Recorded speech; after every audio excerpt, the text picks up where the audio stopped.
« 1984 » écrit par George Orwell. Première partie, chapitre 2.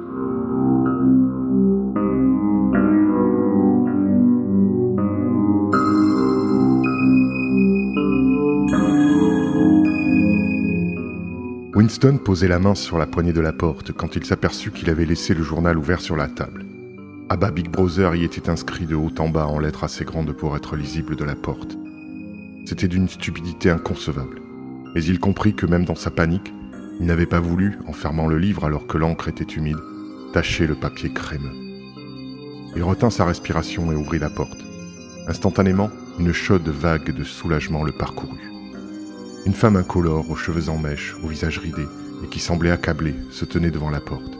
« Oh, camarade !» fit-elle d'une voix lugubre et géniarde. « Je pensais bien vous avoir entendu rentrer. Pourriez-vous jeter un coup d'œil sur notre évier ? Il est bouché et... » C'était Madame Parsons, la femme d'un voisin de palier. Madame était un mot quelque peu désapprouvé par le parti. Normalement, on devait appeler tout le monde camarade. Mais avec certaines femmes, on employait Madame instinctivement. C'était une femme d'environ 30 ans, mais qui paraissait beaucoup plus âgée. On avait l'impression que dans les plis de son visage, il y avait de la poussière. Winston la suivit le long du palier. Ses besognes d'amateur, pour des réparations presque journalières, l'irritaient chaque fois. Les appartements du bloc de la Victoire étaient anciens. Ils avaient été construits en 1930 environ, et tombés en morceaux. Le plâtre des plafonds et des murs s'écaillait continuellement. Les conduites éclataient à chaque gelée dure. Le toit crevait dès qu'il neigeait. Le chauffage central marchait habituellement à basse pression, quand, par économie, il n'était pas fermé tout à fait. Les réparations, sauf celles qu'on pouvait faire soi-même, devaient être autorisées par de lointains comités. Elles étaient sujettes à des retards de 2 ans, même s'il ne s'agissait que d'un carreau de fenêtre. « Naturellement, si je viens, c'est que Tom n'est pas là, autrement... » dit vaguement Madame Parsons. L'appartement des Parsons était plus grand que celui de Winston. Il était médiocre d'une autre façon. Tout avait un air battu et piétiné, comme si l'endroit venait de recevoir la visite d'un grand et violent animal. Sur le parquet traînaient partout des instruments de jeu, des bâtons de hockey, des gants de boxe, un ballon de football crevé, un short à l'envers, trempé de sueur.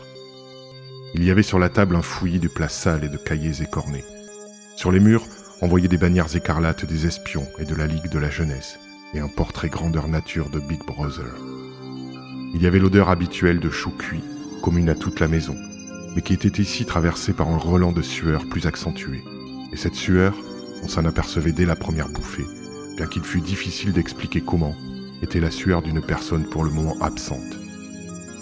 Dans une autre pièce, quelqu'un essayait, à l'aide d'un peigne et d'un bout de papier hygiénique, d'harmoniser son chant avec la musique militaire que continuait à émettre le télécran.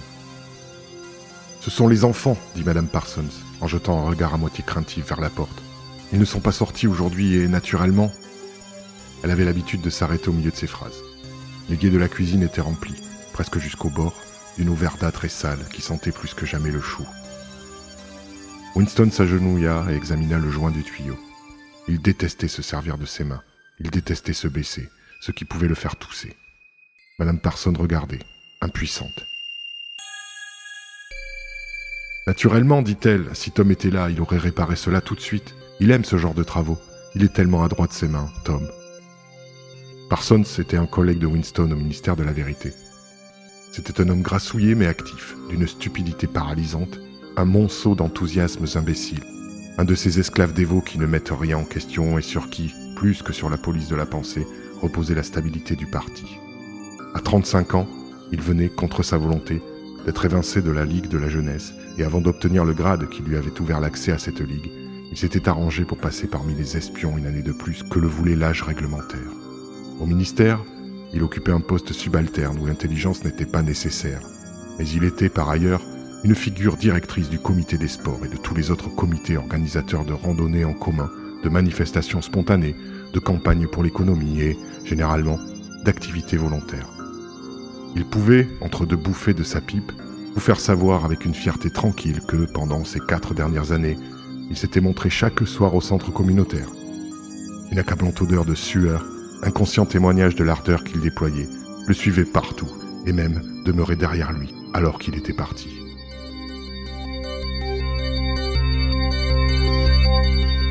« Avez-vous une clé anglaise ?» demanda Winston, qui tournait et retournait l'écrou sur le joint.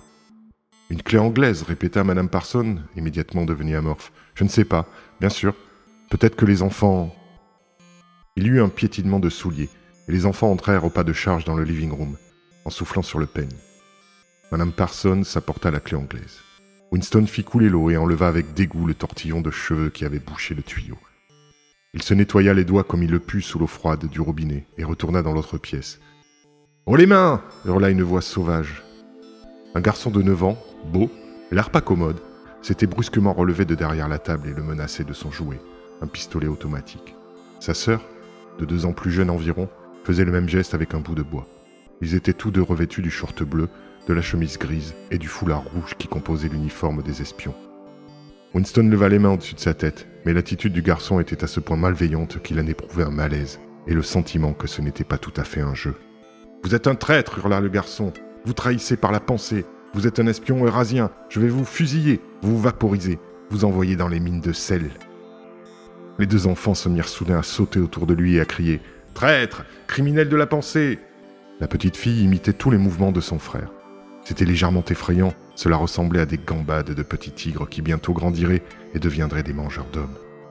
Il y avait comme une férocité calculée dans l'œil du garçon, un désir tout à fait évident de frapper Winston des mains et des pieds, et la conscience d'être presque assez grand pour le faire. C'était une chance pour Winston que le pistolet ne fût pas un vrai pistolet.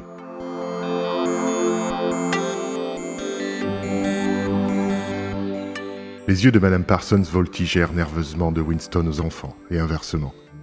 Winston, dans la lumière plus vive du living room, remarqua avec intérêt qu'elle avait véritablement de la poussière dans les plis de son visage. « Ils sont si bruyants, dit-elle. Ils sont désappointés parce qu'ils ne peuvent aller voir la pendaison. C'est pour cela. Je suis trop occupé pour les conduire et Tom ne sera pas rentré à temps de son travail. »« Pourquoi ne pouvons-nous pas aller voir la pendaison ?» rugit le garçon de sa voix pleine. « Veux voir la pendaison ! Veux voir la pendaison !» chanta la petite fille qui gambadait encore autour d'eux. Winston se souvint que quelques prisonniers eurasiens, coupables de crimes de guerre, devaient être pendus dans le parc cet après-midi-là. Cela se répétait chaque mois environ, et c'était un spectacle populaire.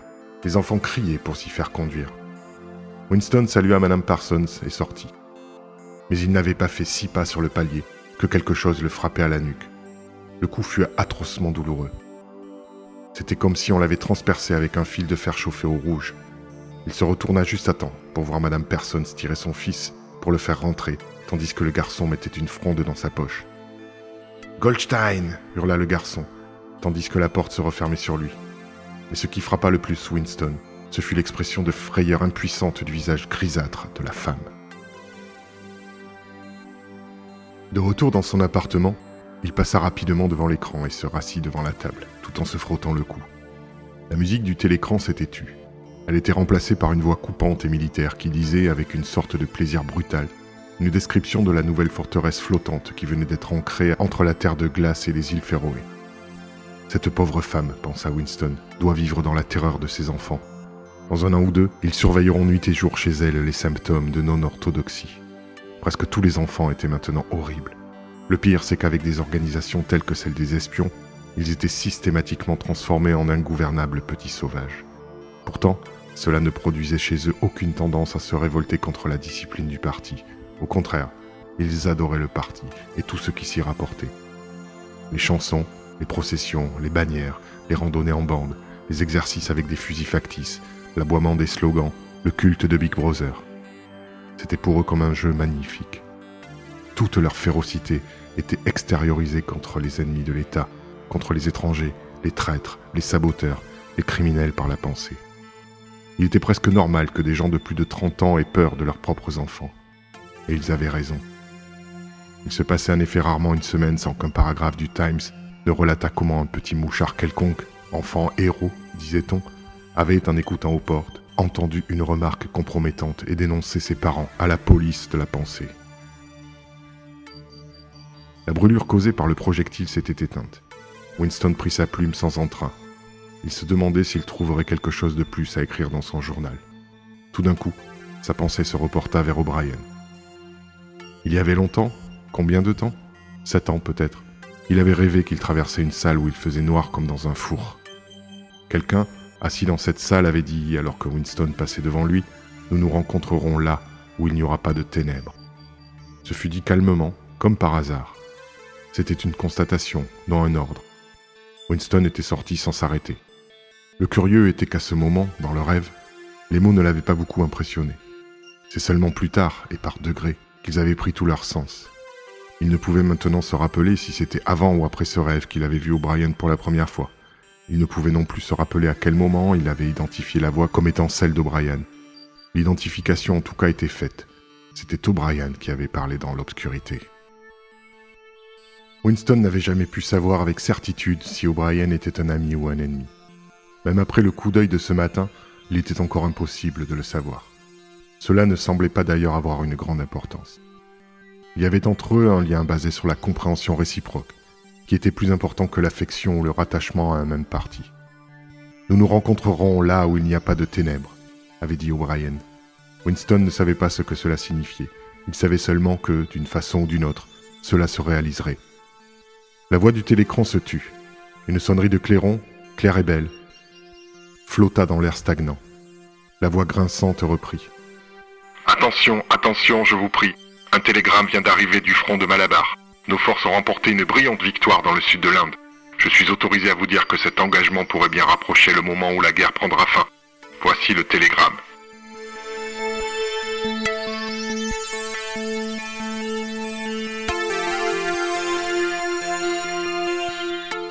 Cela présage une mauvaise nouvelle, pensa Winston.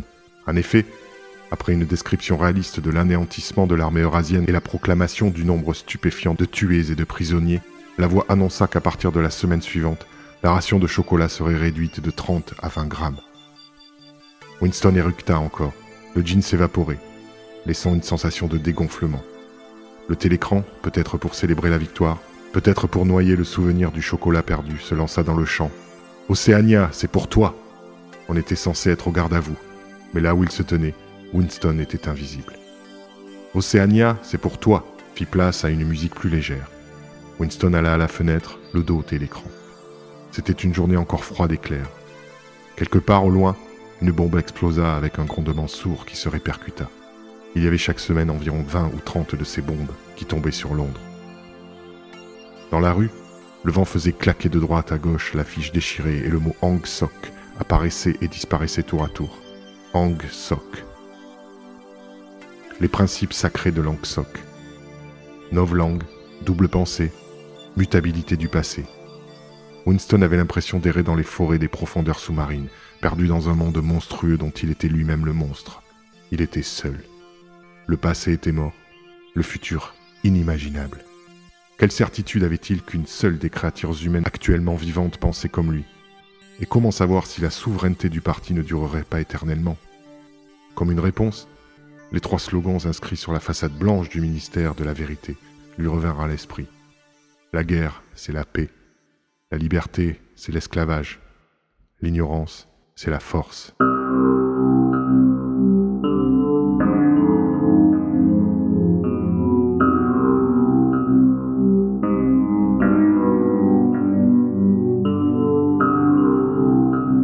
Il prit dans sa poche une pièce de 25 cents.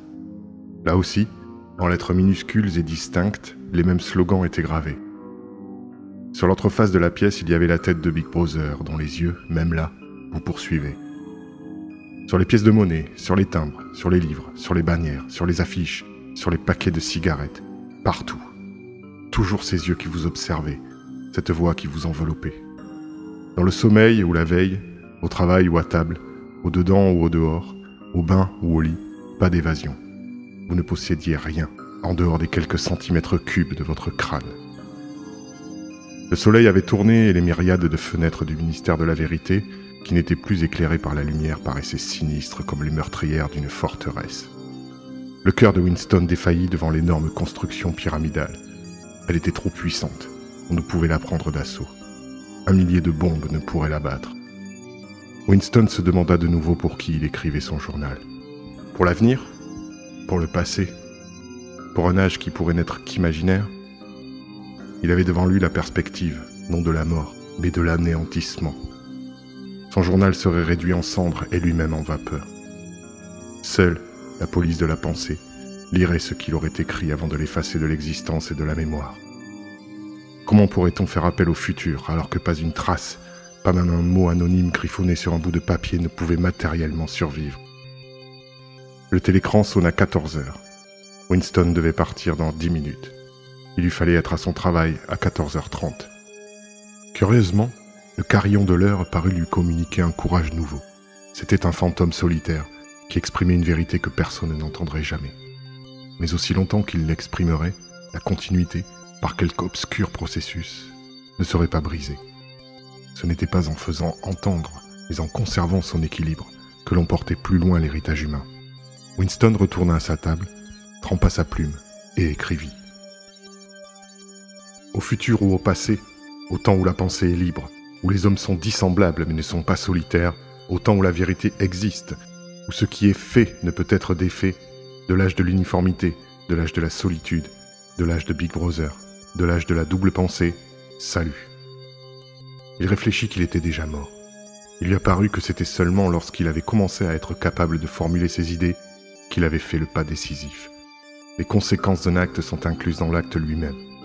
Il écrivit « Le crime de pensée n'entraîne pas la mort. Le crime de pensée est la mort. » Maintenant qu'il s'était reconnu comme mort, il devenait important de rester vivant aussi longtemps que possible. 2 doigts de sa main droite étaient tachés d'encre. C'était exactement le genre de détail qui pouvait vous trahir. Au ministère, quelques zélateurs au flair subtil, une femme probablement, la petite femme rousse ou la fille brune du commissariat au roman, pourraient se demander pourquoi il avait écrit à l'heure du déjeuner, pourquoi il s'était servi d'une plume démodée et surtout ce qu'il avait écrit, puis glisser une insinuation au service compétent. Winston alla dans la salle de bain et frotta soigneusement avec du savon l'encre de son doigt. Ce savon, brun foncé, était granuleux et râpait la peau comme du papier émery. Il convenait donc parfaitement. Winston rangea ensuite le journal dans son tiroir. Il était absolument inutile de chercher à le cacher. Mais Winston pourrait au moins savoir s'il avait été découvert ou non. Un cheveu au travers de l'extrémité des pages serait trop visible. Du bout de son doigt, il ramassa un grain de poussière blanchâtre qu'il pourrait reconnaître et le déposa sur un coin de la couverture. Le grain serait ainsi rejeté si le livre était déplacé.